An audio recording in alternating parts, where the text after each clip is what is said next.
Bismillahirrahmanirrahim. Assalamualaikum warahmatullahi wabarakatuh. Innal hamdalillah nahmaduhu wa nasta'inuhu wa nastaghfiruh wa na'udzu billahi min shururi anfusina wa sayyiati a'malina. May yahdihillahu fahuwal muhtadi wa may yudlil falan tajida lahu waliyyan mursyida. Asyhadu an la ilaha illallah wahdahu la syarika lah wa asyhadu anna Muhammadan abduhu wa rasuluhu la nabiyya ba'da. Allahumma fasholli wa sallim wa barik ala hadzal nabiyil karim nabiyina Muhammadin sallallahu alaihi wasallam wa ala alihi wa sahbihi wa dzurriyyatihi wa zawjihi ajmain, amma ba'du. Fa ya ibadallah usikum wa nafsi bittaqullah wa ta'atihi la'allakum turhamun. Ma'asyiral muslimin wa zimratul mukminin rahimakumullah, sahabatul iman yang saya cintai karena Allah. Mari sama-sama kita mengaturkan syukur kepada Allah Subhanahu wa taala. Pada hari ini kita berkumpul kembali untuk sekedar mudzakarah, thalabul ilmi, menjalani kewajiban kita selaku umat Islam dalam rangka mencari bekal kita menghadap Allah nanti. Semoga kita diberikan rahmat dan ampunan Allah. Amin ya rabbal alamin. Pada malam ini materi selingan, karena kita akan masuk ke materi besar minggu-minggu depan berupa pengertian fasik ya, minggu depan ya. Lalu nanti ada kisah sul anbiya, kisah-kisah para nabi dari zaman Nabi Adam sampai Muhammad. Kemudian ada lagi meneruskan faraid dan lain sebagainya.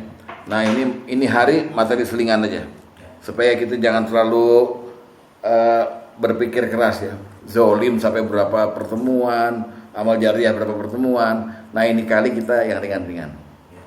Judulnya kursus apa tadi? Les privat bersama Rasulullah. Jadi gini, kita kadang-kadang cari ilmu itu nggak mesti formil. Bisa jadi kita ketemu sama orang, lalu kita tanya dia tanya sama kita, terbentuklah kita menyerap ilmu namanya tuh.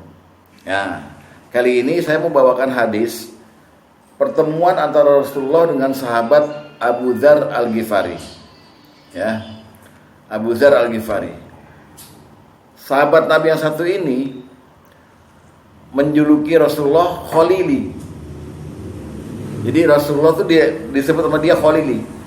Rasul ini kekasihku. Rasul kepada Abu Dzar, pada Mu'adz bin Jabal, pada Zaid bin Sabit memanggil mereka Khalili juga. Wahai kekasihku gitu.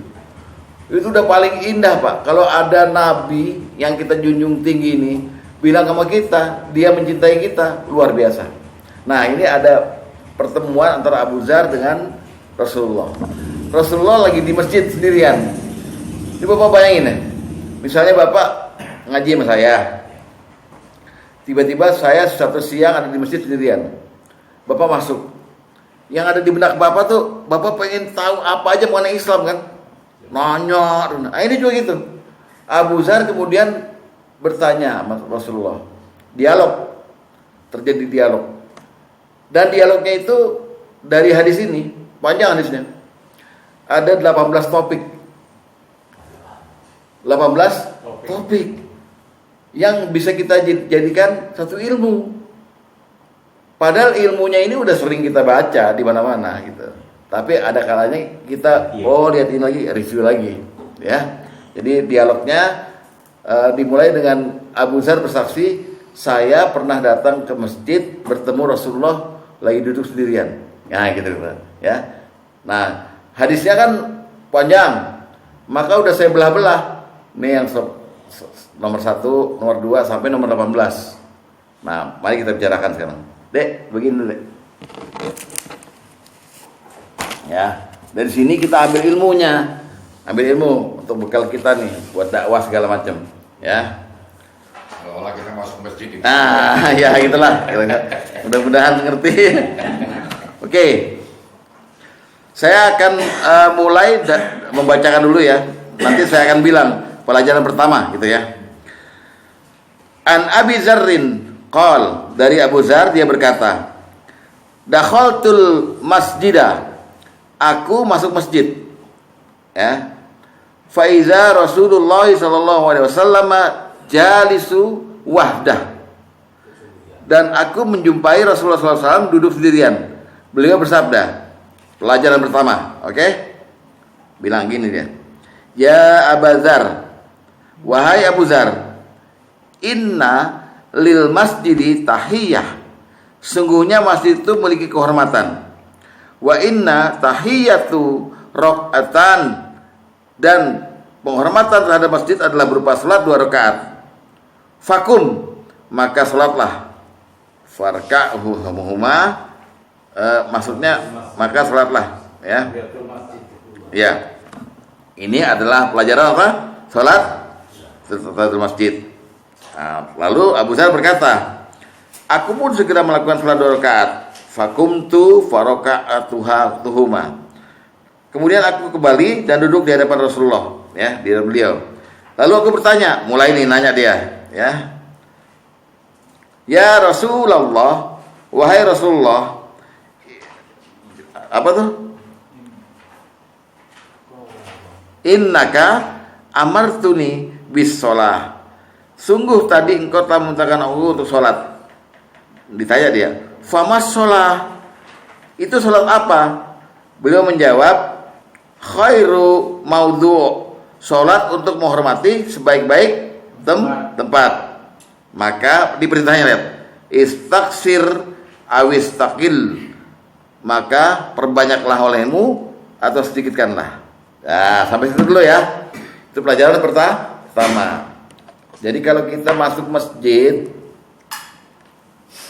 makruh hukumnya, makruh ya, kita duduk, langsung duduk. Jadi masuk masjid nih, entah di berandanya, di dalamnya, kita mesti menghormati masjid, alias kita istilahnya nih bertabarruk. Tabarruk tuh gini, ada satu tempat yang kita mesti hormat sama tempat itu, padahal aslinya bukan hormat sama tempat itu, hormat sama yang punya tempat itu. Yang punya siapa?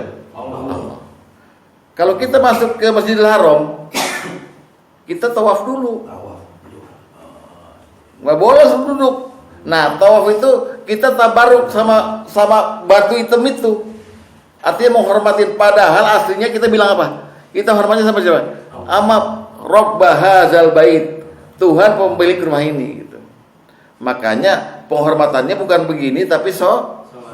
Salat menyembah apa? Menyembah Allah. Maka Rasulullah bilang itu salat buat menghormati sebaik-baik tempat. Maksudnya hakikatnya menghormati Allah selaku pemilik tempat ini.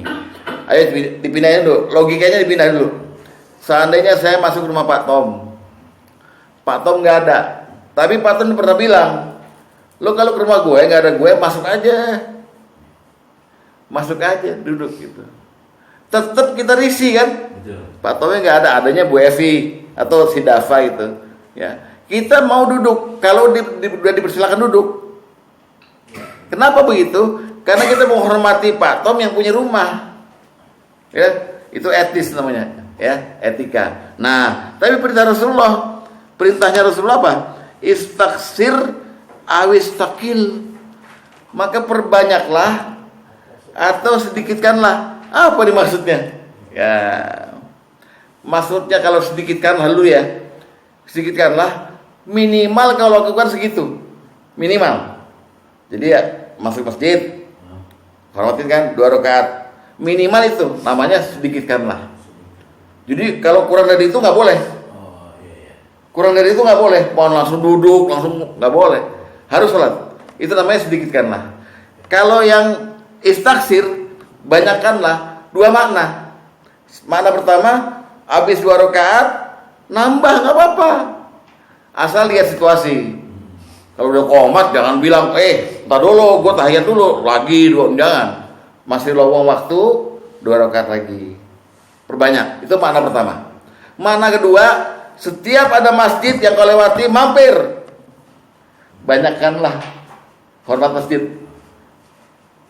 Udah mampir sini, Lohor, jalan ke Blok M, ada masjid, mampirlah bentar, tahiyatul masjid. Udah, keluar, ada di Lebak Bulus masjid, mampir. Itu namanya banyakkanlah. Silakan mau praktekkan yang mana terserah.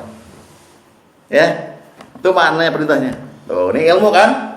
Jadi tahiyatul masjid itu penting dalam rangka kita menjadi hamba yang menghormati al-ma'bud, yang punya masjid itu. Oke? Itu ilmu pertama. Jadi artinya sedikitkanlah, kamu nggak boleh kurang dari itu. Harus melakukan 2 rakaat. Tapi tidak wajib. Herannya gitu, tidak wajib. Maka yang tidak wajib itu, makanya barang sunnah yang diharuskan itu namanya sunnah muakkad. Sunnah yang muqayyad, yang terikat kita gitu. Harus menghormati. Jika tidak melakukan nggak berdosa, tetapi melanggar etika, akhlak pada Allah, adab pada Allah. Namanya mencederai adab, ya. Gitu. Nah kalau perbanyak maknanya bisa 2, yaitu jangan 2 rakaat aja, tambah lagi, tambah lagi, tambah lagi. Orang nanya, lu apa ya bid'ah nih? Sholat apa nih katanya? Jawab, 1 sholat wudu, 2 sholat qoblah. Bukan gitu. Tahiyatul masjid banyakin dulu sampai 8, udah baru sholat wudu, ya gitu. Maaf, jadi sebelum waktunya zuhur nih misalnya, Aisyah sambil nunggu waktu itu, kita tahiyatul masjid. Berapa kali gitu ya. Begitu udah azan, baru ganti deh qoblah. Artinya kan azan dulu azan. Iya. Baru qoblah. Iya. Ada aturannya nggak Ustaz? Karena saya sempat dengar tahiyatul masjid dikerjakan sebelum tegur sapam yang lain. Kadang kita masuk masjid kan nih, ada teman lagi. Assalamualaikum. Itu gimana ininya Pak? Gak ada spesifik. Yang ada ba'diyah Jumat itu. Ba'diyah Jumat itu kalau mau 4 rakaat di masjid itu harus geser tempat dan nggak boleh ngomong dulu sama yang lainnya. Ada gitu dong. Tapi kalau untuk ini nggak ada. Ya. Terus satu lagi itu. Saya juga sempat dengar sholat qobliyah asar sebelum asar. Maksudnya apakah sudah masuk asar kita sebelum sholat wajib asar kita sholat qobliyah atau sebelum waktu asar kita sholat qobliyah? Karena kalau qobliyah itu gini, Nabi itu punya patokan gini, setiap sholat fardu ada qobliyahnya. Cuma tidak semua qobliyah fardu itu rawatib. Contoh, qobliyah maghrib bukan rawatib, tapi ada qobliyahnya. Dan qobliyah itu dilakukan pada waktu masuk waktu. Jadi udah azan, masuk qobliyah. Sebelum azan nggak boleh qobliyah, bukan qobliyah namanya. Justru itu saya dapat itu kerjakan 4 rakaat sebelum qobliyah asar. Sedangkan asar itu pada saat dia azan sama waktu qomat itu cuma 4 menit, nggak nyampe kita sholat 4. Makanya ini nanti saya tanya sama Pak Ustaz. Pokoknya qobliyah minimal 2 rakaat. Udah masuk waktunya baru itu. Baru begitu, ya. Karena kalau sebelum waktunya masih lohor ya. Nah, tapi kalau tahiyatul masjid kita makanya datangnya sebelum azan kalau bisa. Sehingga tahiyatul masjidnya bisa 6, bisa 8 gitu loh. Jangan pas datang ya 15 menit sebelum ini nunggu asar dia baru itu nggak boleh ya mak. Kan biasanya ya maaf saya sendiri. Iya. Belum asar kita di terasa kalau belum waktu asar. Sebaiknya kan harus tahiyatul masjid. Pokoknya jangan duduk. Nah ini kasusnya ada. Bapak pernah dengar gak hadis, baca gitu hadis mengenai Rasulullah lagi khutbah Jumat. Ada yang datang. Padahal ketika khutbah Jumat berlangsung tidak boleh ada yang sholat. Nggak boleh. Karena khutbah Jumat itu menurut jumhur ulama fikih dia adalah bagian 2 rakaat dari zuhur. Kenapa Rasulullah menegur orang itu? Kamu udah sholat belum? Belum. Kalau sudah duduk gitu ya. Belum. Maka sholatlah minimalis. Yang ringkas. Yang dimaksud ringkas itu begini. Allahu Akbar, bunyi kan? Fatihah. Habis Fatihah, Allahu Akbar. Jangan baca apa-apa. Seukuran subhanallah aja. Sami Allah liman hamidah. Subhanallah. Allahu Akbar. Jadi enggak ada baca apa-apa. Hanya baca Fatihah yang wajib dan tahiyat. Itu minimalis. Rasulullah nyuruhnya begitu sama orang itu. Jadi yang disuruh Rasulullah ke orang itu sholat tahiyatul masjid, bukan qoblah Jumat. Tapi Paham? tidak jadi masalah Ba'diyah itu apa minimalis nggak jadi masalah? Ba'diyah. Iya, Ba'diyah kan habis sholat zuhur kan. Oh. Ba'diyah kan. Nah. Saya minimalis nggak jadi masalah. Ya kalau sendirian mah nggak usah minimalis. Itu kan Rasulullah khotbah. Lagi khotbah terganggu ada yang jungkang-jungking. Jadi, maksudnya Rasulullah mau bilang cepetan kalau sholat gitu. Oh jadi habis zuhur tuh nggak boleh minimalis, apalagi udah. Ya bacalah. Kulhu kuliah boleh. Gini loh ya. Rasulullah itu sangat mementingkan sholat tahiyatul masjid itu, jadi kita ambil hikmahnya. Lagi dia khotbah pun kalau ada orang yang kelihatan matanya langsung duduk, dia tegakkan hukum ini. Hukum ini ditegakkan. Sholat menghormati sebaik-baik tempat, gitu loh. Ya. Nah, yang kedua tadi mau praktekkan silakan. Jadi Bapak misalnya mau pergi nih, mampir ke musola tahiyatul masjid. Ntar jalan kemana, kan motor kan bebas nih, ketemu masjid nih, mampir, boleh. Itu mengamalkan istaghfiru, banyak-banyakanlah, banyak-banyakanlah sholat tadi. Jadi 1001 Pak Into. Saya kan bilang silahkan, saya sendiri belum pernah. Gimana? Tapi makna yang diambil para ulama seperti itu. Ini kok Rasulullah suruh banyakin, apa nih maksudnya? Gitu ya. Oke, yang kedua. Nah, ntar dulu. Jadi sholat tahiyatul masjid ini termasuk bagian dari dua hal. Kalau Bapak membiasakan sholat tahiyatul masjid, Bapak sudah termasuk orang-orang yang memakmurkan masjid. Satu. Kedua, orang yang bana masjidah, membangun masjid. Karena kemarin kita bahas, membangun masjid bukan cuma bangun fisiknya, tapi bangun dalamnya, isinya. Gitu ya. At-Taubah ayat 18.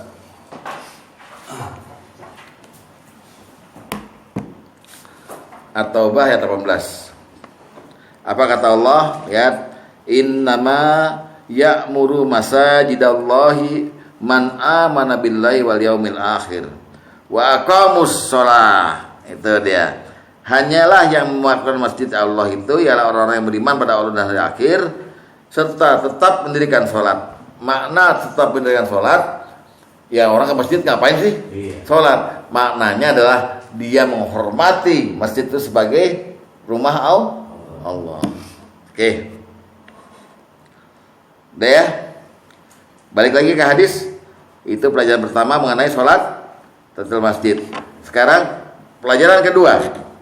Qala, berkata Abu Dzar, qultu, aku bertanya, ya Rasulullah, wahai Rasulullah, ayyul amali afdol, amalan apa yang paling utama? Qal, beliau menjawab, imanun billah wa jihadu fi sabilillah, beriman pada Allah dan jihad di jalannya. Saya ulang ya, beriman pada Allah dan jihad di jalannya. Jadi penting Pak, kalau utama tuh gini, Bapak naik kereta api zaman dulu tuh, kereta Bima, disebut kelas utama. Artinya fadol, yang paling tinggi. Nah ini ditanya nih sama Abu Dzar, amalan apa yang paling utama? Satu, iman tancap kepada Allah. Dua, jihadu fi sabilillah, Anda sungguh-sungguh di jalan Allah. Nah yang demikian ini udah diperintah sama Allah. Coba kita lihat Al-Maidah ayat 35.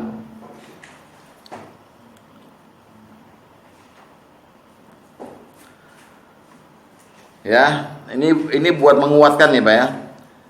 A'udzubillahi minasyaitonir rajim. Ya ayyuhalladzina amanu taqullaha wabtaghu ilaihil wasilah.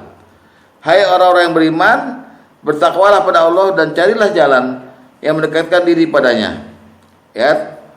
Wajahidu fi sabilihi la'alakum tuflihun, dan berjihadlah pada jalannya supaya kamu mendapat keberuntungan. Perintah di sini pada orang-orang yang beriman, ya. Orang iman naikin dong jadi takwa, dan sudah itu kamu cari jalan buat dekat sama Allah, dan berjihadlah sungguh-sungguh kamu dalam iman menurut takwa. Jadi udah klop nih. Rasulullah bilang, ditanya Abu Dzar, yang paling utama apa?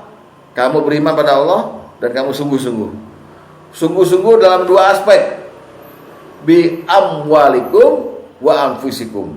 Jihadnya dengan hartamu sungguh-sungguh dan dengan dirimu.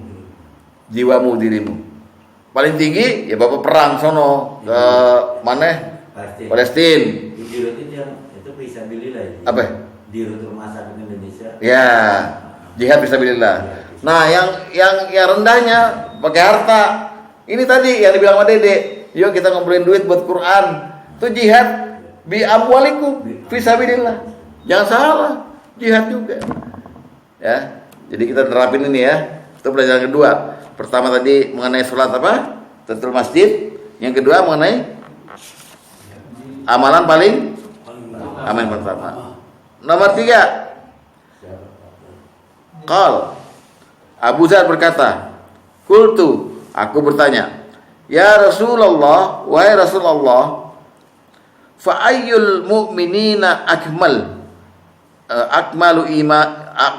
imana?" Wahai Rasulullah, siapakah orang mukmin yang paling sempurna imannya? Qal, beliau menjawab, "Ahsanuhum khuluqa," orang yang paling baik akhlaknya. Nah, jadi Pak, orang beriman tuh nggak disebut beriman kalau dia nggak pakai ilmu. Orang udah punya iman, udah punya ilmu, nggak ada akhlak, nggak ada apa-apanya. Jadi akhlak megang peranan penting. Akhlak yang tadi tuh. Jadi Bapak misalnya masuk masjid dengan iman, udah ada ilmunya, tapi langsung duduk, nggak punya akhlak. Nah, makanya tercela dia, ya. Waalaikumsalam. Waduh, kasih tempat. Ini sini.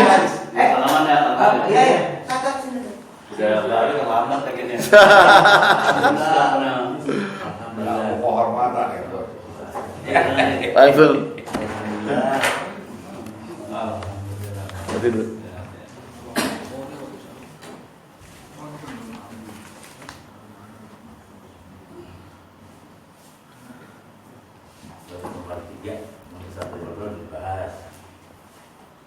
Ya. Jadi nomor yang pertama tadi kita bicara mengenai ilmu apa? Salat tahiyatul masjid. Yang kedua mengenai amal yang paling utama. Sekarang yang nomor 3 ditanya oleh Abu Dzar, ya, fa ayul mu'minina akmalu imanan. Ya. Mukmin yang paling sempurna imannya siapa itu? Kata Rasulullah, ahsanuhum khuluqa. Orang yang paling baik akhlaknya. Begini nih, posisi akhlak lihat. Ini ada Allah. Allah itu siapa? Khalik. Kita siapa? Makhluk. Antara Khalik dan makhluk ada jembatan namanya akhlak. Jembatan akhlak ini juga antara makhluk dengan makhluk. Harus ada akhlak. Namanya jembatan. Jembatan yang kelihatan Anda mesti hablum minallahnya baik, hablum minannasnya baik. Tapi dalam rangka ayat ini dikatakan mukmin mana yang sempurna imannya? Mukmin yang hubungannya sama Allah baik dengan akhlak itu dan hubungan dengan manusia baik. Sehingga banyak ayat Quran yang bilang berbuat baiklah pada orang tua, pada anak yatim, pada apa segala macam. Karena itu. Jadi akhlak ini penting. Enggak ada akhlak orang imannya cacat, ilmunya rendah. Mesti ada akhlak. Ya. Nanti di Al-Qur'an ketemu setiap yang berbau akhlak selalu dimulai dengan ihsana, khair, thayyib gitu. Semua itu akhlak, ya. Ambil contoh Al-Baqarah ayat 83. Al-Baqarah 83. Ini mengenai Allah menginformasikan kepada kita mengenai firman-Nya kepada Bani Israel. Lihat ya. Bagaimana Allah menjaga Bani Israel untuk berakhlak yang baik pada Allah dan kepada sesama manusia. Ya, oke. Wa iza akhadna mitsaqa Bani Israel. Dan ingatlah ketika kami mengambil janji dari Bani Israel, yaitu ya, la ta'buduna illallah. Apa? Janganlah kamu menyembah selain Allah. Nah, ini baru. Itu tadi akhlak kepada Allah ya. Artinya jangan syirik kan. Lalu lihat wabil walidaini ihsana wazil kurba wal yatama wal masakin. Terus wa qulu linnasi husna. Coba berbuat baiklah pada ibu bapak, kaum kerabat, anak yatim, orang miskin, dan ucapkanlah kata-kata yang baik pada manusia. Ini akhlak bukan? Ya.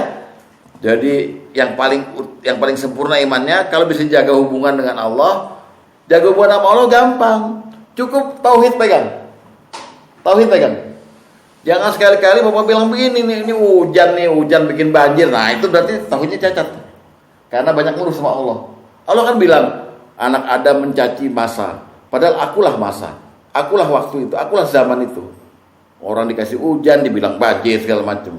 Hujan lagi. Itu termasuk orang yang tauhidnya cacat. Artinya mencela Allah. Nah, akhlak itu jangan mensyirikkan. Fala taj'alu lillahi andada wa antum ta'lamun. Jangan kau adakan sekutu Allah itu. Oh, stroke, berobat paten dokter tuh.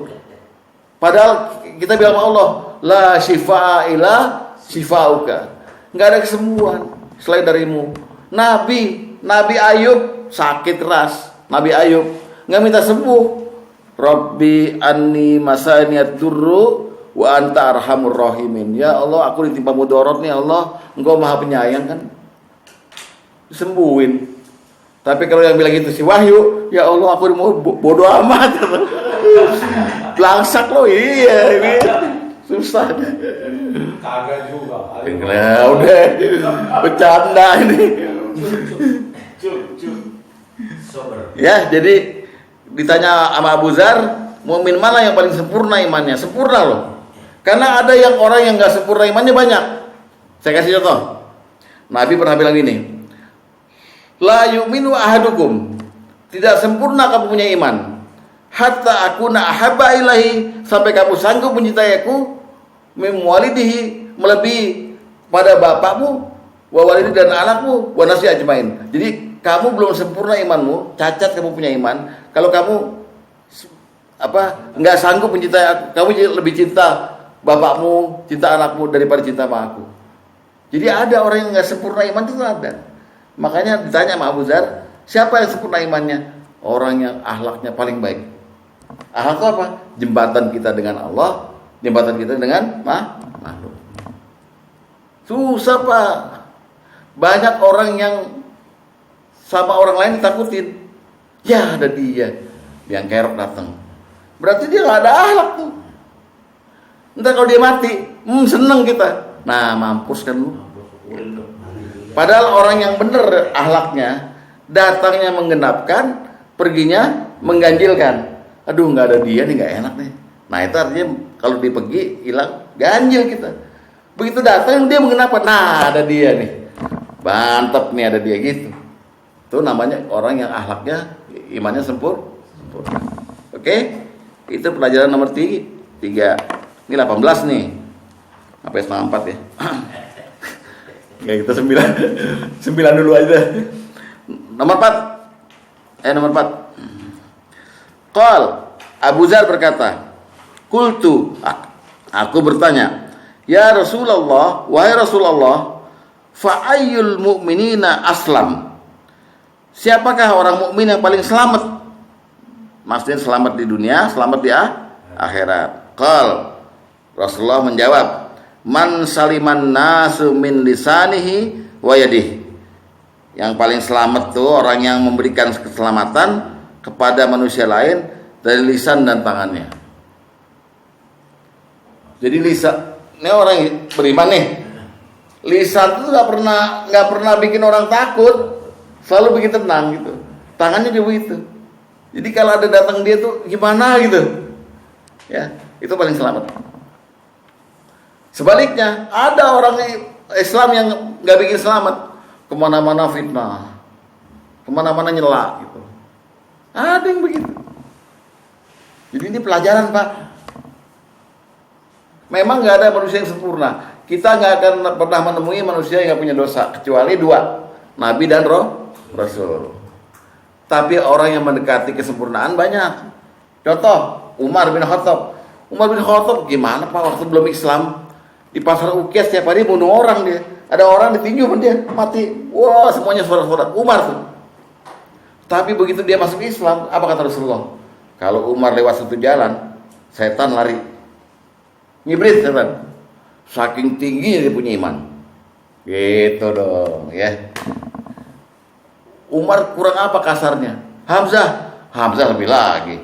Ya. Tapi ketika Nabi hijrah, dia tuh di atas dari kudanya bilang begini, saya mau nyusul Nabi hijrah ke Madinah. Siapa-siapa yang mau nyusul saya, yang mau ngalangin saya, siap-siap, bini jadi janda. Maksudnya saya penggal kepalanya. Orang bela Islam. Ya. Nah, orang Islam yang di sini yang ditanya, yang paling selamat, orang mukmin paling selamat, dari lisannya tuh cuma keluar kata-kata baik.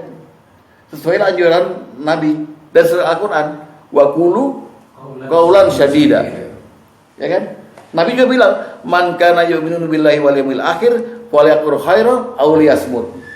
Orang iman yang sempurna itu, yang selamat itu enggak ngomong kalau enggak butuh. Tapi kalau dia lagi ngomong, yang dia ajarin kebaikan. Gitu. Ya. Ini memang kayak kolot gitu ya. Kolot nih Ustadz gitu ya. Bodo amat ya, penting gue sampein. Ya. Gitu ya. Itu pelajaran nomor 4. Nah, soal lisan ini coba kita lihat. Surat Al-Isra ayat 53. Surat Al-Isra ayat 53. Lihat bahayanya lisan ya. Ayat berapa? 53. 53. Wa kullil ibad wa kullil ibadi, katakanlah kepada hamba-hambaku itu ya Muhammad gitu ya, kira-kira ya. Lihat perintahnya nih. Yaqulul lati hiya ahsan. Hendaklah mereka itu hamba-hambaku mengucapkan perkataan yang lebih baik, yang benar, ya. Lihat, inna syaitona ya yanzahu bainahum. Inna syaitona kana lil insani aduwwum mubina. Nah, jadi perkataan itu dalam ayat ini, perkataan lisan nih mesti baik dan benar. Baik doang tapi nggak bener, makruh. Bener doang tapi nggak baik, makruh. Makruhnya makruh tahrim, bahaya. Ini saya kasih contoh.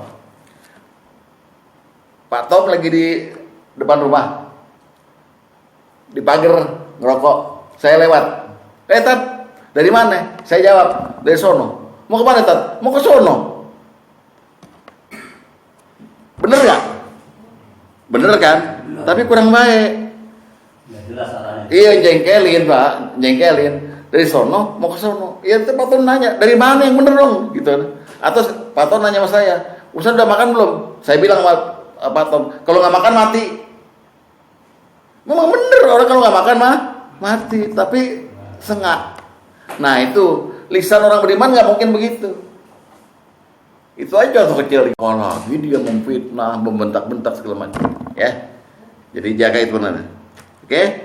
Jadi nomor 4 tadi judulnya apa? Mumin paling selamat. Nomor 1 tadi tahiyatul masjid. Nomor 2 itu amalan paling utama. 3 mumin paling sempurna imannya. Nomor 4 mumin paling selamat. Nomor 5. Qal Abu Dzar berkata, qultu, aku bertanya, ya Rasulullah, wahai Rasulullah, fa ayyus sholati afdal? Salat apa paling utama? Qal, beliau menjawab, tulul kunut, salat yang paling lama berdirinya, berdoanya dan memohonnya. Nah ini baru ntar, kok ada kunut subuh ya? Jadi salat paling utama Pak, apabila Bapak salat munfarid, salat sendirian di rumah, di sejadah malam-malam, tengah malam tuh, baca suratnya jangan tanggung-tanggung. Al-Baqarah habisin lah, Ali Imran, iya, namanya salat tulul kunut, lama berdirinya. Di Al-Baqarah doanya ada berapa ayat? Rabbana, ya kan? Oh, berapa ayat loh? Ya pakai Rabbana semua doanya. Dah, habis begitu, Bapak boleh kunut, nggak ada masalah. Kunut artinya lama, berdiri lama gitu. Lama, apalagi sambung Ali Imran. Wah, Pak tahu apa ya? Apa ya? Pret. Mana mungkin. Qulillahumma malikal mulki tutil mulka man tasya'u. Diulang lagi.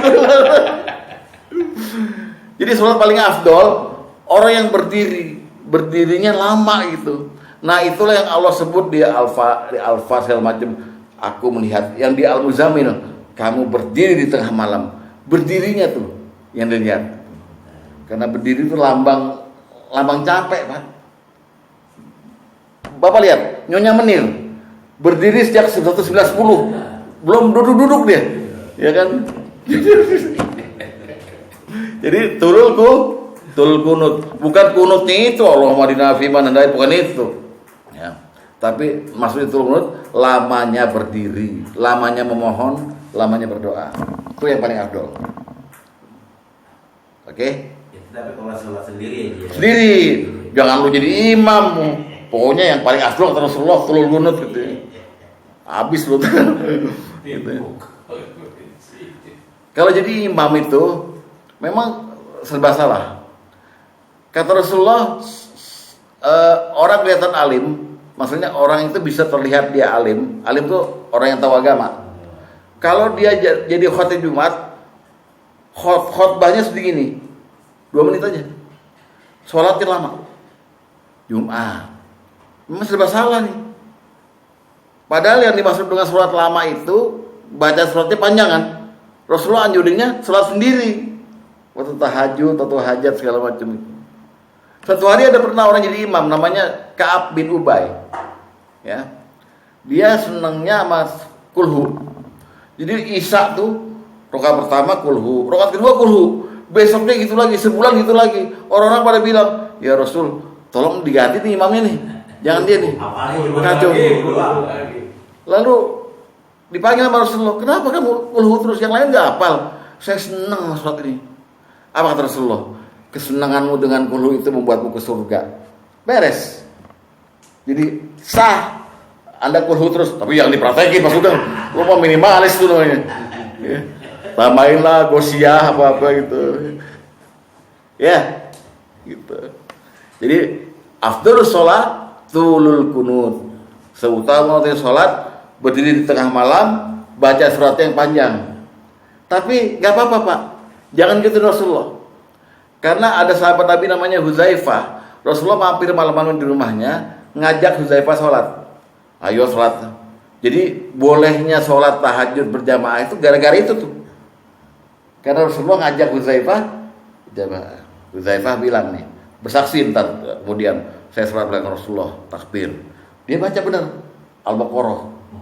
Udah mau selesai, udah lega Rasul. Udah nyender nih Huzaifah di tembok nih. Bentar lagi kelar nih. Nyambung Al-Maidah. Waduh. Jadi alhasil rakaat pertama itu Al-Baqarah, Al-Maidah, kedua Ali Imran dan Al-An'am. Maka setelah Huzaifah bilang hampir-hampir saya mau resign, walk out gara-gara ini itu. Padahal itulah yang terbaik, yang utamanya gitu. Menunjukkan pengorbanan kita. Jadi kita bertakaluf. Yang lain tidur, gue bangun nih, berdiri untuk menghadap Allah gitu, ya. Batu bilang, nggak bisa, gue udah tua. Dengkul gue buker. Berdiri lama itu hanya panjangnya surah, ya, atau juga bisa masuk nggak membacanya pelan-pelan dan hati-hati. Nah, kan ini berarti arahnya ke lamanya ya. Lamanya memang nggak ada relatifnya, tapi Rasulullah menganggap Al-Ghoshiyah aja udah lama. Jadi Rasulullah untuk menengahi masalah antara umat dengan umat itu, jangan kulhu terus dong, baca Al-Ghoshiyah lah. Nah artinya Al-Ghoshiyah sudah dianggap surat panjang. Nah boleh Al-Ghoshiyahnya hal ataka hadis, itulah boleh. Lama main kan, yang penting lama. Lihat jam, siap belum 7. Al-Ghoshiyah aja. Ya. Jangan Bapak Al-Baqarah Bapak lamain juga. Subuh belum kelar tuh. Ya. Al-Ghoshiyah cukup lah. Ya. Atau apalagi lah Al-Lail boleh. At-Tariq bagus. Gitu ya.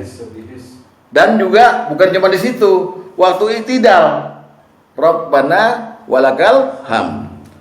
Ada beberapa versi tuh. Ada yang kalau jamaah makmumnya nyambut Rabbana walakal hamd, ya. Terus mil'us samawati wa mil'ul ardi. Nah, setelah itu silakan berdoa di situ. Karena berdiri kan, berdoa di situ. Itulah yang disebut dengan doa kunut. Doa saat berdiri. Saat berdiri. Wilayahnya di situ, di iktidal itu. Dan kemudian kata Nabi, seakrab-akrabnya hamba kepada Allah pada saat dia sujud, maka perbanyak doa pada waktu sujud. Nah, itu udah bukan berdiri lagi, udah sujud lain lagi kan. Tapi yang berdiri di dua tempat, waktu baca surat panjang dan waktu iktidal. Setelah Rabbana lakal hamdu misalnya, berdoa mulai. Doa apa aja, panjang-panjang Pak. Wah, apa aja apalin doa itu semua. Ya. Jangan, terus siapa bilang bapak mintanya aneh-aneh gitu. Ya.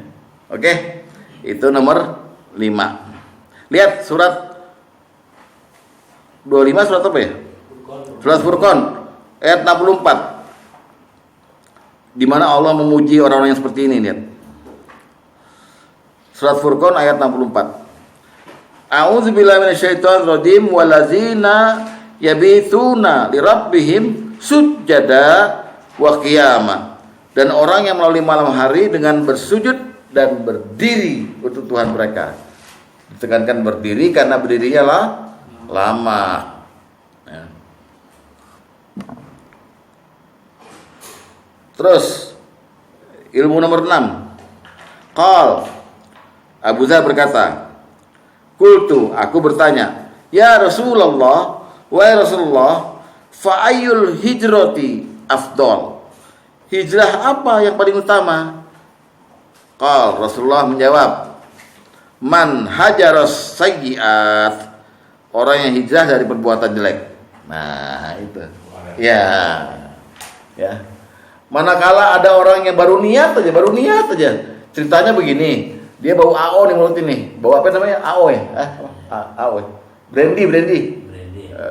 Johnny Walker. Nah, lewat Arkom. Ada Iskandar gitu. Sini loh, ini ada yang ceramah. Dia dengerin. Nah, dia sadar. Tapi kan masih bau ini, mau wudu, malu segala macam. Dia pulang. Dengan niatan, besok saya mau subuh berjamaah. Saya tadi ngeri lihat ustadznya ceramah mengenai neraka gitu. Mati dia. Tapi dia udah dihitung hijrah tuh. Walaupun belum bertobat. Sama dengan hadis yang orang bunuh 100 orang tuh loh. Nanya terus dia hijrah kan? Itu ya maksudnya mau hijrah dari perbuatan jelek, tapi dia mesti di lingkungan yang baru, maka dia pindah. Mati dia tengah jalan. Tapi hijrahnya itu adalah hijrah yang paling afdal. Kalau hijrah pindah rumah doang mah bukan hijrah. Walaupun kita mesti hargai Rasulullah hijrah itu kan diperintahkan. Sahabat ke Habsyah kemana. Tapi intinya hijrah dari lingkungan atau perbuatan yang buruk ke perbuatan yang baik. Bukan hijrah pos 1 ke pos 2 atau bukan hijrah Pak. Biarin aja kali orang punya. Kadang-kadang pos 1 ke pos 2 bukan hijrah Pak. Ya itu pos 2 di pensiun. Tiap hari. Orang-orang yang berhijrah seperti ini ditambah dengan tadi berjihad. Quran memuji yang berjihad dan berhijrah. Kata Allah, mereka sebenarnya mengharapkan rahmat Allah. Jadi hati-hati Pak. Bapak jangan lihat zahirnya orang, tapi lihat bagaimana perkembangan dia dari hari ke hari. Oh, lebih baik hijrahnya. Allah puji di Quran sebagai orang yang mengharapkan rahmat Allah. Karena rahmat Allah turun semestinya pada semua makhluk. Tapi rahim Allah, rahmat yang berbentuk kasih sayang, cuma pada orang yang beriman. Makanya dia mengharapkan rahim Allah, rahmat Allah. Surat Al-Baqarah 218.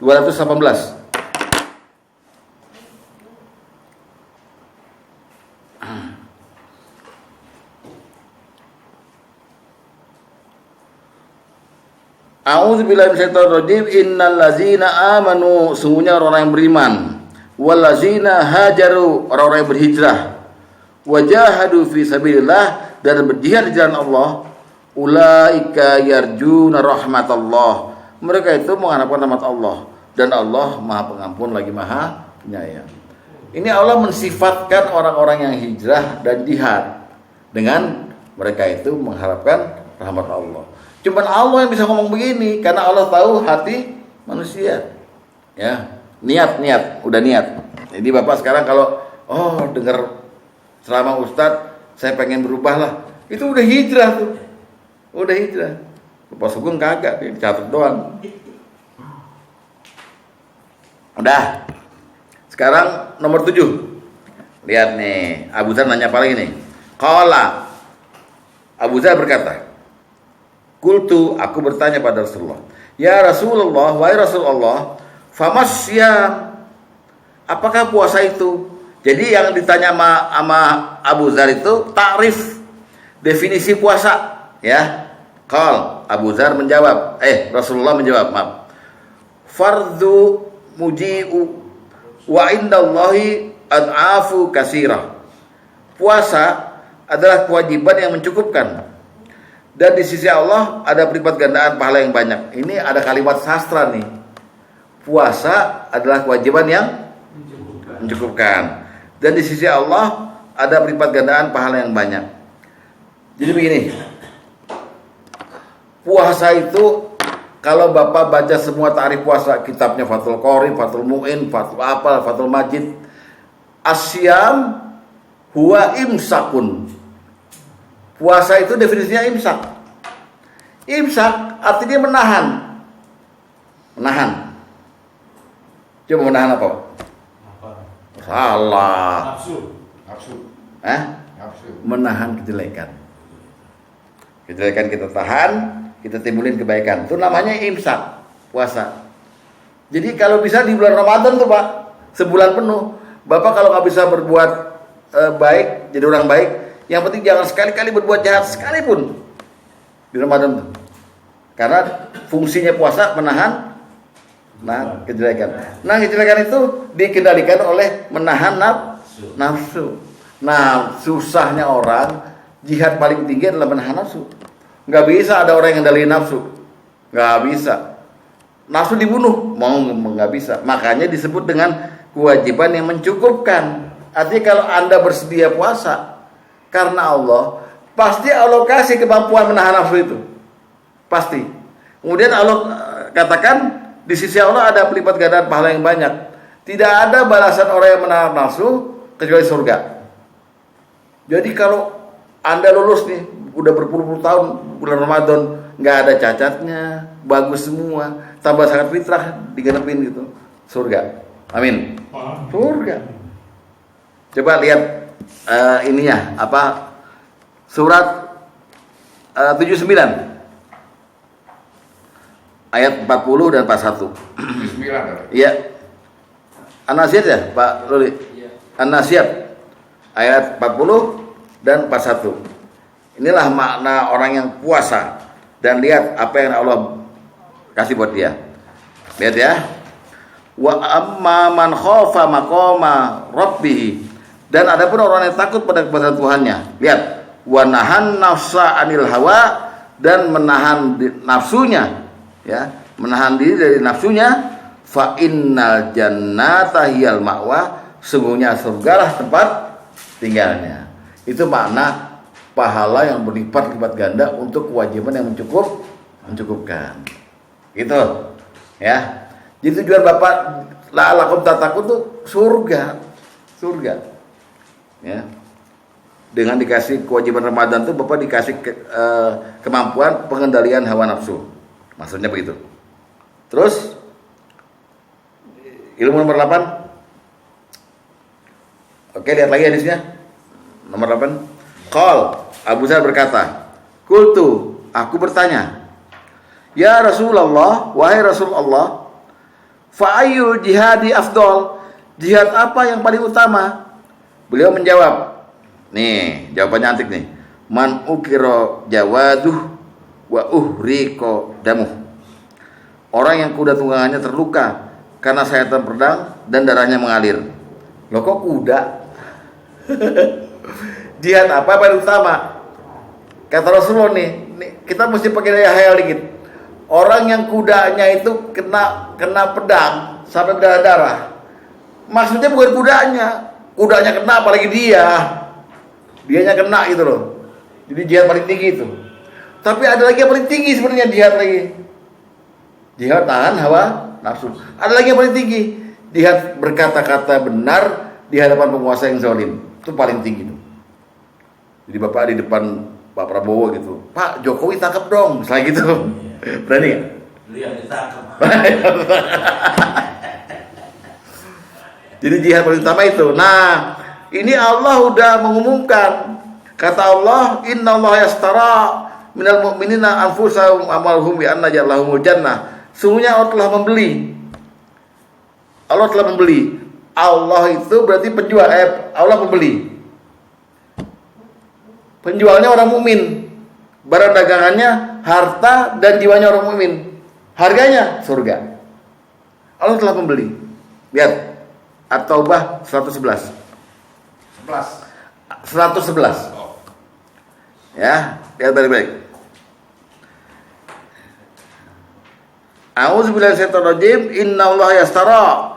Sungguhnya Allah telah membeli minal mu'minina, dari orang-orang mukmin itu, anfusahum, jiwa mereka, wa amwalahum, dan harta mereka, bi anna lahumul jannah, dengan memberikan surga untuk mereka. Pembelinya Allah, penjualnya orang mukmin, barang dagangannya harta dan jiwa mereka, harganya surga. Asal syaratnya fayaktuluna wa yuqtalun, mereka berperang di jalan Allah, lalu mereka membunuh atau terbunuh. Itu jihad paling tinggi. Di sini ada yang sanggup begitu? Ada, karena kemarin kita ngomongin soal selama jariah, membantu orang perang sama dengan perang. Membantu dengan orang perang, bawa bekalnya, kirim duit ke sana, sama dengan kita perang. Silakan kirim ke Palestina, Pak. Mau kirim air, kirim apa terserah. Sama kedudukannya jihadnya dengan orang yang perang itu. Kalau orang yang perang itu kita punya keluarga di sini, dianya perang, keluarganya kita santunin nih. Nih, jangan lupa janda aja urusannya. Kawinin. Iya kan belum mati, gimana? Dulu Nabi Daud begitu. Ya, jadi kita bisa nih, mau ikut serta dalam hal ini bisa. Kita jadi mujahid fisabilillah dengan harta, karena Allah bilang Allah telah membeli dari orang mukmin harta mereka atau jiwa mereka dengan balasan bi anna lahumul jannah. Gitu loh. Ya, itu jihad paling utama. Terakhir, ilmu paling terakhir. Itu bukan buy one get one ya. Apa tuh? Buy one get surga. Bukan surga. Makanya lipat ganda tadi. Nomor 9. Qala Abu Dzar berkata, qultu, aku bertanya, ya Rasulullah, wahai Rasulullah, fa ayus shadaqati afdal? Sedekah apa yang paling utama? Beliau menjawab, jahdul mukilli yusarru ila faqir. Kesungguhan orang yang punya sedikit harta dalam menyenangkan orang fakir. Nah, ini bahasanya sastra lagi nih. Maksudnya begini. Aduh. Kalau dalam Al-Qur'an bilang alladzina yunfikuna fis sarra'i wad dharra. Orang tuh punya semangat sedekah, enggak lagi dia jaya. Biasa itu, Pak. Saya ngelihat misalnya Pak Nasruddin punya uang 20 juta, nyumbang 10 juta gitu. Kita nggak kagum. Ya punya duit. Tapi orang yang kerjanya nyangkul sehari cuma 40.000. Ada masjid bilang perlu batu bata gitu. 20.000 dia kasih, setengah dari penghasilannya. Wih, itu luar biasa. Wadoro lagi nggak apa. Jadi maksudnya orang yang nggak mikir dia susah. Pokoknya pikirannya pengen nyenengin orang fakir aja gitu. Mau sedekah aja gitu. Nah, itu sedekah paling utama. Gitu loh, ya. Nah, ini nomor 1 sampai 9 dulu ya. Kan minggu depan baru nomor 10 sampai 18. Ya. Yang penting udah ada ilmunya nih. mengenai tahiyatul masjid, jihad, apalagi tadi itu. Ya, sedekah utama, sholat utama, dan hijab utama. Demikian, semoga bermanfaat. Assalamualaikum warahmatullahi wabarakatuh. Waalaikumsalam.